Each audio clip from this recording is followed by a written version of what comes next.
ওইখানে my baby গলায় দড়ি দিতে যাচ্ছিল। তুই এটা কি করতে গেছিল? পল্লবী, তোর কি মাথা খারাপ হয়ে গেছে? তুই নীল নীল নীল নীল নীল, না আমি দেখছি এই তোর মমের এই চেঁচামেচি নিশ্চয়ই আমাদের মতো শিমুলের কানেও গেছে। আর শিমুল যে সেন্সিটিভ মেয়ে, ও যদি ছুটে আসে এই সময়, না না তাহলে একটা দুর্ঘটনা ঘটে যেতে পারে। তুই যা বড় বউ, তুমি যাও তো, তোমরা শিমুলকে আটকাও। শিমুলকে তোমরা চেনো না, শিমুল এই বিপদে ও ছুটে চলে আসবে। আমি দেখছি তুই যা। কি করতে যাচ্ছিলে তুই পাগলের মতন? তোর কি মাথা খারাপ হয়ে গেছে? আমরা কি মরে গেছি? অম্বিকেশ আর বেশি দিন বাঁচবে না মম, অম্বিকেশ আর বেশি দিন বাঁচবে না। কেন কেন মাই বেবি, কি হয়েছে জামাই? দেখো মম, ও তো আগে কখনো এইভাবে থাকেনি। দেখো, আমরা তো সবাই জানি যে ও অন্যায় করেছে, ও খুব বড় অন্যায় করেছে। আর অন্যায় প্রায়শ্চিত্ত করতে না পেরে রাগে দুঃখে ও খুব কষ্ট পাচ্ছে মম। ও আজই আমাকে বলছিল যে ও আর বেশি দিন বাঁচতে চায় না। আমাকে বলছিল, জানো, এই অন্ধকার কুঠুরির মধ্যে থেকে কি লাভ, ওর জীবনে তো আলো নেই। এমনকি ও দেওয়ালে নিজের মাথা ঠুকছিল। আচ্ছা মম, অম্বিকেশ যদি না বাঁচে, ও যদি নিজেকে এইভাবে শেষ করে দেয়, তাহলে আমি বা বেঁচে থেকে আর কি করবো বলো তো? আমারও তো উচিত মরে যাওয়া। পল্লবী, একটা কথা ভেবে দেখ, আমরা তো কেউ ওকে এই ধরনের শাস্তির মধ্যে পাঠাতে চাইনি।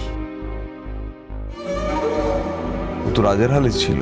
আমি তোকে ছেলের মতো বিশ্বাস করে সবকিছু দিয়েছিলাম ওর হাতে তুলে। এই অন্যায় তো সাধ করে নিজে করেছে। আইনের পথে চলছে, আইন ওকে শাস্তি দিয়েছে। আমরা কি করতে পারি বল? ড্যাড তো এতদিন ধরে শাস্তি পেয়েছে, ও যেটুকু শাস্তি পেয়েছে সেটা কি যথেষ্ট নয়? ড্যাড, একটাবার চলো অম্বিকেশের সাথে দেখা করতে, একটাবার চলো তোমরা আমার সাথে। ও তোমাদের সাথে দেখা করতে চেয়েছে, ও খুব অপরাধ বোধে ভুগছে, ওকে ফিরিয়ে আনো। অম্বিকেশের আগের মতো নেই, ও একদম বদলে গেছে। ও এখন খুব পস্তাচ্ছে, খুব অনুতপ্ত। একটাবার ওকে ক্ষমা করে দাও। ওকে বাঁচিয়ে দাও তোমরা, ওকে বাঁচিয়ে দাও ড্যাড। তুই কি বলছিস ভালো করে ভেবে বল। ওর পুরনো অন্যায়গুলোর কথা কি ভুলে গেলি? সেগুলো একবার রিকালেক্ট কর, ভেবে দেখ ও কি কি করেছে। তারপর ওকে ক্ষমা করে আবার এই বাড়িতে এনে রাখা কি সম্ভব? আচ্ছা, তার মানে তোমরা চাও না যে আমার স্বামী বেঁচে থাকুক? তোমরা চাও যে অম্বিকেশ মরে যাক, তাই তো? অম্বিকেশ যদি মরে যায়, তাহলে আমারই বা বেঁচে থেকে লাভটা কি বলো? আমারও মরে যাওয়াই ভালো। না না না না, মাই বেবি এমন কথা বলে না। কেন মরে? ও জানা চুরবুড়ো, কিছু একটা করো, কিছু বলো মাই বেবি। এরকম করলে কি করে হবে? যদি ওর কথাই সত্যি হয়, যদি সত্যি অম্বিকেশ অনুতপ্ত হয়, তাহলে হ্যাঁ ড্যাড, ও সত্যি অনুতপ্ত। ওর সাথে গিয়ে একবার দেখা করবে, চলো ওকে ক্ষমা করে দাও, ওকে ফিরিয়ে আনো। এবারে তোকে থাকতে দিতে হবে না, তোমরা শুধু ওকে ক্ষমাটা করে দাও, থাকতে দিতে হবে না। অম্বিকেশ ফিরে এলে আমি ওকে নিয়ে অনেক অনেক দূরে চলে যাব, দরকার হলে একটা কুঁড়ে ঘরে থাকবো, কিন্তু ওকে একটাবার ক্ষমা করে দাও, ওকে ফিরিয়ে আনো ড্যাড, ওকে ফিরিয়ে আনো।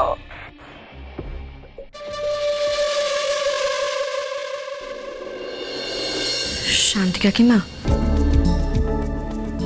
এ কি? ওই দেখো শান্তি, সেই বারণ না শুনে তোমার ছোট বৌমাটি চলে এসেছে। এ কি গুলশন, তুমি ওকে এখানে নিয়ে এলে কেন? এই শরীরের এই অবস্থায় এইসব কোনো কিছু জানার তো দরকার নেই। শান্তি কাকিমা বলছি যে দেখো, আমি ঘরে থাকাকালীনই সব শুনতে পেলাম। পল্লবীতে এরকম একটা কাণ্ড ঘটাচ্ছিল, আর আমি কি করে ঘরের মধ্যে চুপচাপ বসে থাকি বলো তো? মম, আমি অনেক আটকানোর চেষ্টা করেছি, কিন্তু বড় বউর দিক থেকে শুনে চলে এলো। কি বলবো বলো? না গুলশন, না, ঠিক করনি, একদম ঠিক করনি। ওকে এই অবস্থায় এখানে টেনে আনাটা ঠিক হয়নি গুলশান, আমি বলছি। এইসব কথা শোনা মানে মনের মধ্যে দুশ্চিন্তা হয়, আর দুশ্চিন্তা হওয়া মানে শরীরের ওপরেও তার প্রভাব পড়বে, তার মানে বেবির ওপরেও তো প্রভাব পড়বে। না না শিমুল, এখানে থাকাটা তো ঠিক হবে না, ঘরে যা, ঘরে যা। শান্তি কাকিমা তুমি চিন্তা করো না, আমি ঠিক আছি। দেখো বাড়ির একজন সদস্য এরকম বিপদ ঘটতে যাচ্ছিল, আমি কি করে চুপচাপ ঘরে বসে থাকি বলো তো? পল্লবীদি দেখো, আমি বুঝি তোমার কতটা কষ্ট হয়, তুমি জামাইবাবুকে কতটা ভালোবাসো। আমি বুঝতে পারি যে বাড়িতে এত আনন্দের অনুষ্ঠান চলছে, তার মধ্যে বাড়ির একজন সদস্য নেই। শুধু তোমার না পল্লবীদি, এখানে আমাদের প্রত্যেকের খারাপ লাগে, প্রত্যেকের কষ্ট হয়। না শিমুল, কারোর কোনো কষ্ট হয় না। আমি একাই দিন রাত গুমড়ে মরছি। আমি তোদের সবার সাথে খুব ভালো থাকার চেষ্টা করি, জানিস তো, কিন্তু আমি মন থেকে একদম ভালো নেই, একদম ভালো নেই। পল্লবী তুমি তুমি প্লিজ কেঁদো না, তুমি প্লিজ কেঁদো না, আমার কথাটা একটু শোনো। শুধু তোমার না পল্লবী, এখানে আমাদের প্রত্যেকের কষ্ট হয়, কারণ প্রত্যেকে জামাইবাবুকে প্রচন্ড ভালোবাসতো। আমি তোমার কষ্টের জায়গাটাও বুঝতে পারছি। ন্যাকামি হচ্ছে, উনি সব বোঝেন। তোর জন্যই তো আজ অম্বিকেশ জেলে পড়ছে, শয়তান মেয়ে একটা। আমি জানি অম্বিকেশ খুব বড় অপরাধী। তোর সাথে ভাইয়ার সাথে অম্বিকেশ কম বড় অন্যায় তো করেনি। আর আমি এটাও খুব ভালো মতো জানি যে তোরা বা মম ড্যাড কেউ কখনো ওকে ক্ষমা করতে পারবি না। আমি আর পারছি না রে শিমুল অম্বিকেশের কষ্টটা সহ্য করতে। এর থেকে তো এটাই ভালো ছিল আমার মরে যাওয়া। আমি মরে গেলে তার এই সমস্ত কিছু সহ্যই করতে হতো না, তাই না? চুপ পল্লবীদি, একদম এরকম খারাপ কথা মনে আনবে না, তুমি বুঝেছো? মন থেকে একদম ঝেড়ে ফেলো তো এই কথাগুলো। আমি জানি তোমার খুব কষ্ট হচ্ছে পল্লবীদি, কিন্তু তার মানে তো এই নয় যে তুমি জীবন থেকে পালিয়ে যেতে চাইবে। জীবন থেকে পালিয়ে গিয়ে জীবনের সমস্যা কখনো মেটে না পল্লবীদি, সবসময় এটা মাথায় রেখো। তাহলে আমি কি করব বলতে পারি শিমুল? কি করব? আমি তো পারছি না অম্বিকেশকে এভাবে দেখতে, আমি পারছি না। আমার এই শূন্য জীবন আমি আর কতদিন এভাবে বয়ে বেড়াবো বলতে পারিস? তুমি শান্ত হও, শান্ত হও আগে।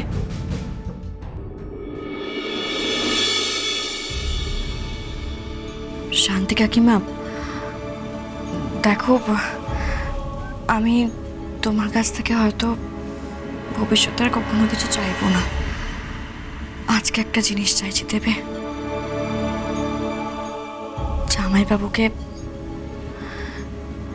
জামাইবাবুকে তোমরা জেল থেকে ফিরিয়ে আনো। কি বলছিস শিমুল মা?